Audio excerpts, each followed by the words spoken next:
Krita is a free digital painting tool focused on illustration and concept art, while Photoshop is a professional-grade software for photo editing, design, and digital art. Krita's 2026 updates bring a massive performance upgrade to the free open-source painting engine. Version 5. 3 completely rewrites the vector text tool, adding advanced typography and text on path formatting alongside a smart gap-closing fill tool. Meanwhile, the V6.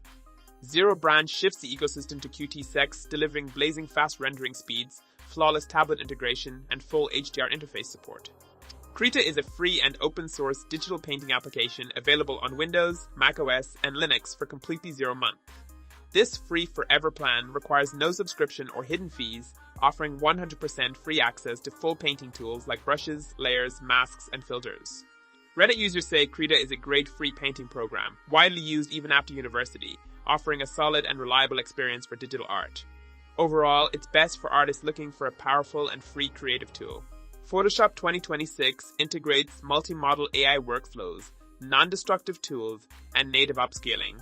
Generative Fill uses external models like Gemini and Flux for realistic blending, while One-Click Harmonize matches a subject's lighting to a new background instantly.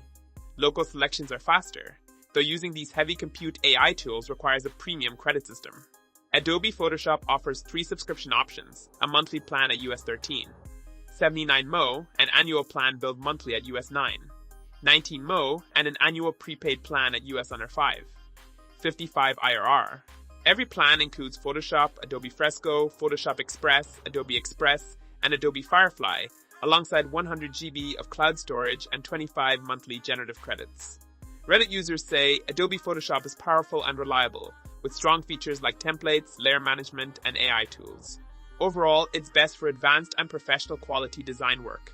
Overall, Krita is better for free drawing and painting, while Photoshop wins for advanced editing and all-around creative work. If this guide helped, don't forget to like and subscribe for more practical reviews.